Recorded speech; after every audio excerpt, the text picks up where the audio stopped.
ఈ వ్యక్తిని గుర్తుపెట్టారు కదా, ఇతని పేరు జునైద్.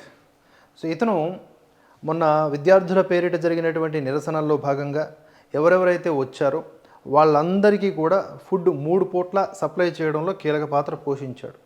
అంతేకాదు వాళ్ళతో సపర్యలు కూడా చేయించుకున్నాడు. అంటే అలసి సొలసిపోయినటువంటి జునైద్కి అభిజిత్ డీప్కే లాంటి వాళ్ళందరూ, అలాగే వాళ్ళ బ్యాచ్ కాళ్ళొత్తి చేతులొత్తి ఒత్తి ఒత్తి మొత్తానికైతే ఆయనకి సపర్యలు చేశారనమాట. ఈ జునైద్ విషయంలో ఎందుకు అనుమానాలు వ్యక్తమవుతూ ఉన్నాయంటే, అతను నెలకు 20,000 మాత్రమే సంపాదించేటటువంటి వ్యక్తి.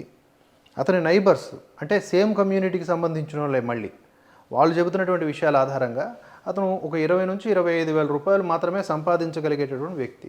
అక్కడికి వచ్చే వేలాది మందికి 3 పూట్ల భోజనాలు ఎలా పెట్టగలిగాడు, ఆ ఏర్పాట్లు ఎలా చేయగలిగాడు? స్టార్టింగ్లో అతను ఏం క్లెయిమ్ చేసుకున్నాడు ఈ జునైదు? నేనే ఇదంతా చేస్తున్నాను, మీకోసం చేస్తున్నాను, మీకు నేను, నాకు మీరు అన్నట్లుగా బిల్డప్లు ఇచ్చుకున్నారు. ఆ దహరియా అనే వ్యక్తి ఉన్నాడు కదా, అతనితో కలిసి డ్యాన్సులు కూడా ఆడాడు. ఏదేమైనా మొత్తానికి చేశాడు కదా, మంచి పనే కదా, నలుగురికి అన్నం పెట్టడం అని అనుకున్నప్పటికీ కూడా అంత పైసలు ఎక్కడి నుంచి వచ్చినాయి? ఒక రఫ్ లెక్క ప్రకారము 8 నుంచి 10 లక్షల రూపాయలు ఖర్చు అవుతుంది 3 పూట్ల అక్కడికి వచ్చిన వాళ్ళకి భోజనాలు పెట్టాలంటే. ఇన్ని రోజుల పాటు నువ్వు నిరంతరాయంగా ఫుడ్ సప్లై చేస్తున్నావు అంటే కోట్ల రూపాయలు నువ్వు ఖర్చు చేయగలిగేటటువంటి సామర్థ్యం ఉన్నవాడివై ఉండాలి. నీవే చేసావని స్టార్టింగ్లో చెప్పుకొని ఇప్పుడు మాత్రం లేదు నా వెనక ఒక 20-30 మంది ఉన్నారని చెప్పేసి ఎవరో ఒక ఇన్ఫ్లుయెన్సర్కి ఇచ్చినటువంటి ఇంటర్వ్యూలో ఆయన ఇప్పుడు చెప్తున్నాడు అనమాట.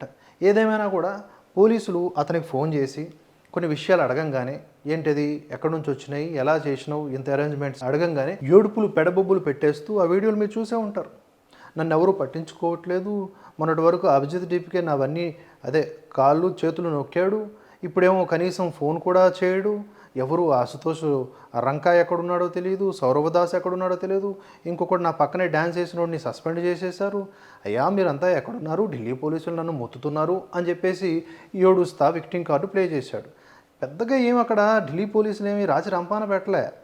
నీకు అన్ని పైసలు ఎక్కడి నుంచి వచ్చినాయి, అంతమందికి ఎట్లా అన్నం పెట్టగలిగినావు? నువ్వు చేసింది మంచి పనే, కానీ నీ మూలాలు తెలుసుకోవాలి కదా.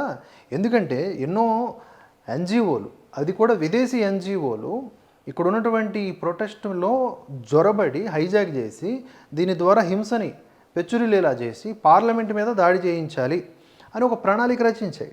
అందుకని చెప్పేసి కేంద్ర ప్రభుత్వం అప్పటికప్పుడు 4 అడుగులు వెనక్కి తగ్గి ఇదంతా కూడా చేసింది. రాజీనామా ఇవన్నీ మొదలుకొని, సరే ఏది జరిగినా కూడా విద్యార్థులకు మంచి జరిగింది కాబట్టి మనం హ్యాపీ. కానీ వీళ్ళందరి గుట్టు రట్టు అవ్వాలి కదా, ఈ జునైద్ లాంటి వాళ్ళ గుట్టు రట్టు అవ్వాలి కదా. పక్కింటోళ్ళే చెప్తా ఉన్నాడు ఇతడు ఒక దేశద్రోహి, అతను కూడా సేమ్ కమ్యూనిటీ, అదే ముస్లిం కమ్యూనిటీకి సంబంధించినటువంటి వ్యక్తి. వీళ్ళ పక్కింటోళ్ళు చెప్తా ఉన్నారు, మీడియాకి ఇంటర్వ్యూలు ఇస్తూ ఉన్నారు. ఇప్పుడు ఈయన మాట్లాడుతున్నది ఏమిటి అంటే, మొత్తంగా నా వెనక ఒక 20-30 మంది ఉన్నారు, వాళ్ళందరి సపోర్ట్తోనే నేను చేశాను అని. వాళ్ళందరి సపోర్ట్తో చేసినప్పుడు నువ్వు జస్ట్ ఒక పోస్ట్ మ్యాన్ లాంటి వాడు, అట్లనే బిల్డప్ ఇవ్వాలి. మొత్తం నువ్వే చేసావు అన్నట్లుగా బిల్డప్ ఎట్లేస్తూ? ఇది జునైద్ ఒరిజినాలిటీ అనమాట. అతనికి ఇన్ఫ్లుయెన్సర్ అదే క్వశ్చన్ అడిగాడు, ఎట్లా వచ్చినాయి నీకు అరేంజ్మెంట్స్ అని. और उसका मैं आंसर मैं फिर से स्पष्ट कर दूं, वहां पर हमने एक शुरुआत की पानी वगैरह के जरिए से, फिर तो आप अपने खुद के पैसों से करते थे? थोड़ा बहुत जो अपने खुद के पैसों से, और कुछ लोगों हमने जो अभी कुछ लोगों को जोड़ा, कुछ गुरुद्वारे से बात हुई, कुछ वहां से खाना आया, किसान संगठन के लोग खाना लाते थे। हमारा जो सिर्फ मेन जो था वहां पर, वो खाने को जो है उसको मैनेज करना कि जो लग रहा है और सही टाइमिंग के साथ सही लोगों तक पहुंच, అది మేనేజ్ చేయడానికి నేను మీడియేటర్గా వ్యవహరించాను తప్ప, నేను స్టార్టింగ్లో కొన్ని వాటర్ బాటిల్స్ నా డబ్బులతో ఇచ్చాను, అంతకు మించి ఇంకేమీ లేదు, నా డబ్బులతో చేసింది ఏమీ లేదు, చాలా మార్గాల నుంచి వచ్చిందని. అదే కదా పోలీసులు అడిగారు. పోలీసులు అడిగితే ఏడుస్తాడేంటి ఈయన? కనుక ఎవరు ఏ పని చేసినా దాని మీద ఎమోషనల్గా మనం అటాచ్ అయిపోయి ఆలోచించే కంటే, అతడు అది ఎందుకు చేస్తూ ఉన్నాడు, అతని ఎజెండా ఏంటి, ఇంటెన్షన్ ఏంటి? ఒకవేళ విపరీతమైనటువంటి సేవా కార్యక్రమాలు ఇలాంటి వాళ్ళు ఎవరైనా చేస్తూ ఉంటే ఆర్థిక మూలాలు ఏంటి, ఎక్కడి నుంచి పైసలు వస్తున్నాయి, ఇవన్నీ తెలియాల్సిన అవసరం ఉందా లేదా, కనిపెట్టాల్సిన అవసరం ఉందా లేదా? ఇంకా చాలామంది మీద ఢిల్లీ పోలీసులనే కాదు, మొత్తం యావత్ రాష్ట్రాల్లో ఉన్నటువంటి పోలీసులు కన్నేసి ఉంచారు. వీళ్ళందరూ కూడా జరాసంధుడు తీసుకొచ్చిన రాక్షసుల గుంపులాగా ఈ సీజేపీ తీసుకొచ్చినటువంటి క్రిమినల్స్ గ్యాంగు. వాళ్ళని ఎట్టి పరిస్థితుల్లో విడిచిపెట్టేది లేదు. కేవలం విద్యార్థుల పైన ఎవరి మీదైనా సరే, సుమారుగా ఒక 13 మంది మీద ఈ ఎఫ్ఐఆర్లు నమోదయ్యాయి. వాటన్నిటిని కూడా వెనక్కి తీసుకుంటున్నట్లుగా తెలుస్తోంది.